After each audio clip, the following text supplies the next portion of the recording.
Any questions? Yes, ma'am. We get pushback all the time about placing central lines in the subclavian or the axillary, as you mentioned is the correct terminology, because they are saying there's a higher risk of pneumothorax. Okay. So, Is that true? yes, Okay. yes. If you don't Now- know what you're doing. Now, the question is, are you using ultrasound? My next question is, so let me go into this. Why don't they, so they're scared. They're telling you they're scared of puncturing the lung, right? Fear, right? They're scared of pneumothorax, what you're saying, right? I've had this question so many times, I've built it into my talk. You're gonna get that now, but, so is the fear of pneumothorax rational? So then I compare pneumothorax to CLABSI, right? And these are the things we're gonna look at. Morbidity, mortality, extend the length of stay, cost, prevention, and the scarlet letter, right? The morbidity for pneumothorax is minimal.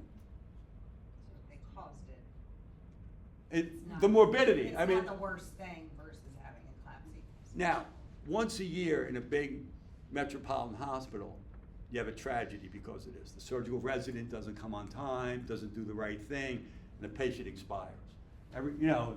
I trained in New York City hospitals, so you have one. But the morbidity from CLABSI, it's endocarditis, like lumbar infections, hip prosthesis infection. The morbidity, we don't even talk about the morbidity of CLABSI because of the mortality issue, right?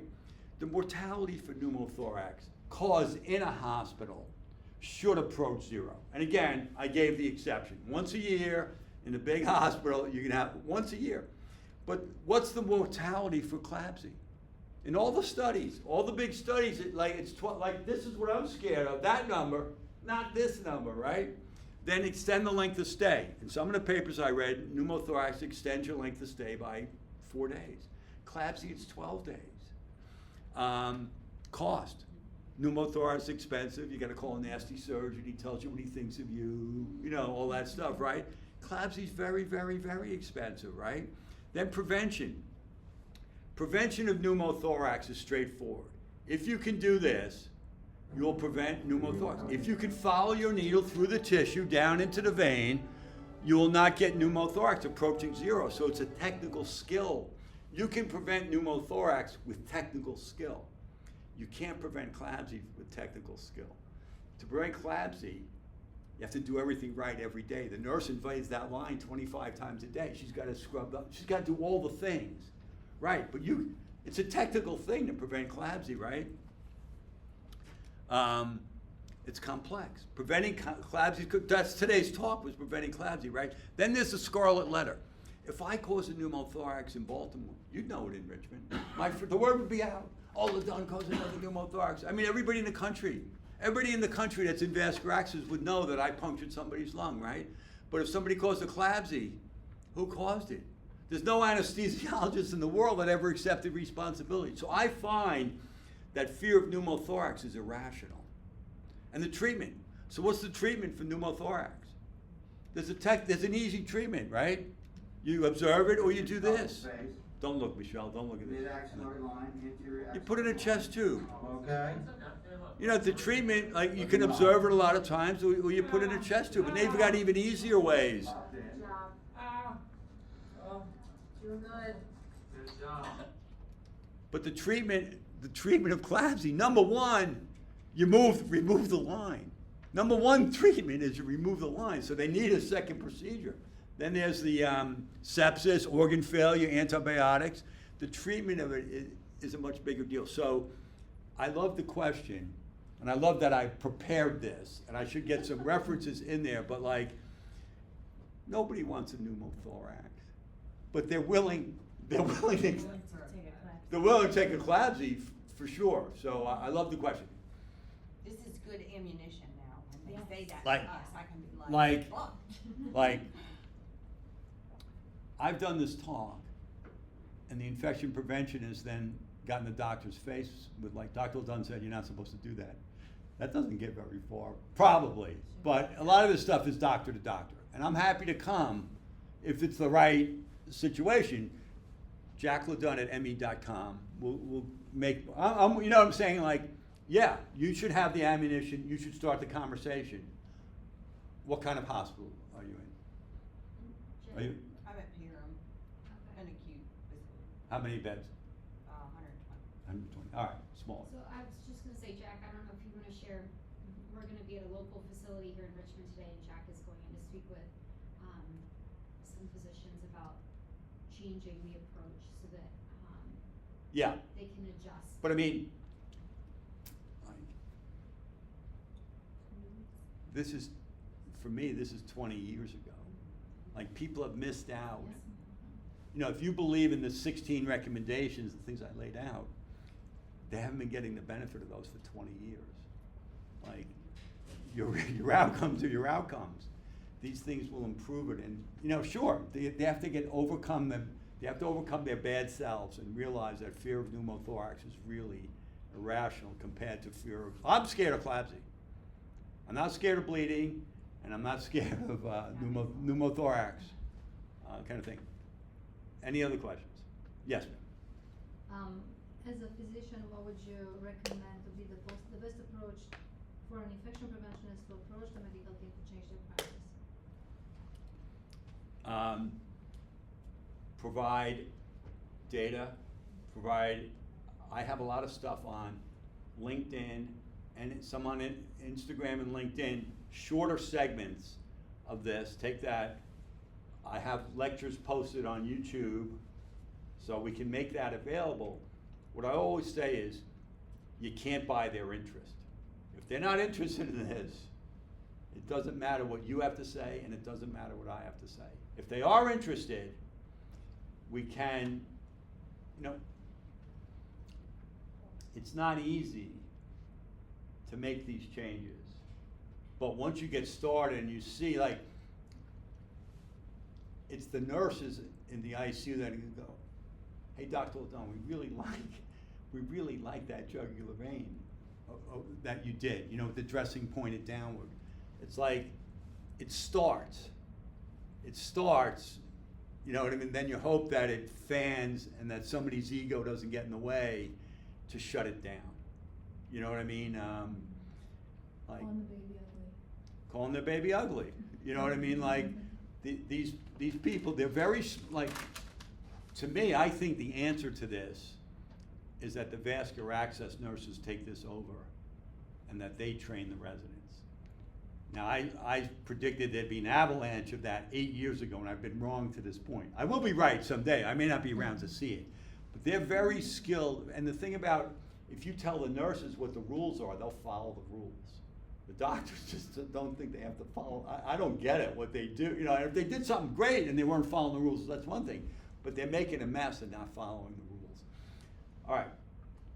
Any other questions? And I want to bring up the designated day of the week dressing change. There's another one of those things. There's no data to support it. It's, you know, so is everybody familiar what we're talking about, where they change the dressing on a particular day of the week? Everybody, right? So the idea behind it apparently is that, oh, we know the dressings were changed on Thursday, and now it's Sunday, you know, they're gonna be changed again on Thursday. It only makes sense to me if your dressings are lasting for 7 days. If there's gonna be interim changes, it doesn't matter. I mean, like, you know, like, who cares? If you change it on Thursday and somebody had to change it twice on Saturday and they change it on Sunday and they change it on Tuesday, who cares if you're changing it on Thursday? And then there's like, you change it on you put the line in on Wednesday, and then you do a perfectly good dressing change, you know, dressing that doesn't need to be changed, you do it on Thursday. That doesn't seem to make sense to us. But the only time it makes sense, if your dressings are lasting for 7 days, I would say fine, do it. Even then, I wouldn't do it. But if they're not lasting 7 days, that's kind of like the a priori. Oh, our dressing's gonna last 7 days, we're gonna change it next Thursday. You probably changed it 2 or 3 times before next Thursday. So then who cares if you did it on Thursday? I don't care if you did it twice on Tuesday, you know what I mean? What do I care if you change it on Thursday or not? So it's one of these things that makes sense to somebody. I think some IP thought of it in a hospital, they carried it out to the other IPs, and it kind of makes some inherent sense, but not to me. It doesn't. To us in the vascular access field, we don't buy the sense of it, and if you told me it's lasting 7 days, I would say fine. I don't like it, but go ahead and do it. But if it doesn't last 7 days, I don't see the rationale to it. All right. Love you guys. So you have my contact info. I'm there to support you. Again, if you see the right way in, to talk to the people that are willing to. So, 3 things: didactic, which we did today, a little different for inserters, simulation training on a mannequin, and then there's hands-on proctoring during real insertions. And, there aren't any shortcuts. There's no shortcuts to doing this. You just have to make up your mind, if it's better, that you're gonna do it. I have one last question. Go ahead. So I understand too. Are you saying when they go to do insertion, they're not supposed to be cutting? I don't cut. Today, I was trained to make the skin nick, right? But I saw one day a guy did it without. I said, oh, I didn't know. I didn't know you could do it without, right? Of my 16 recommendations, I consider that probably the most minor one. In other words, I don't care. Now, and I showed you my skin nick in that tunneled one. It's like a real nick, but it's not a slice. I mean, it's just the knife going in. After, I'm going to VCU after this, and they reported to us a bleeding issue. So I've got a good section on bleeding. I'm going to provide my section on bleeding, and my recommendations are going to be: number one, the residents fellows have to be trained by experts. They cannot be trained by the guy that learned last month. So that's a big hurdle. Number two, I don't cut the skin. And number three, micropuncture equipment. So micropuncture, what's in the regular kit is an 18 gauge needle and a J-wire. Micropuncture is a 21 gauge needle and a micro wire. So you're making a smaller hole with finer equipment. So I mean, like, I didn't have bleeding as a complication. When I looked at my data, 800 patients that were considered coagulopathic based on numbers. And the bleeding rate was the same as the non-coagulopathic, like less than 2%. So so I'm trying to explain what I do and hope, that it resonates with them. I don't know if that'll solve their bleeding problem. I mean, if they're doing all liver, if they're doing all kinds of funky patients that are, that aren't going to stop bleeding. But I'm just going to tell them what I do. So I try not to cut the skin. I make a fetish out of it. But you don't have, and then, you need proper equipment to do it. But yes, you don't have to cut the skin.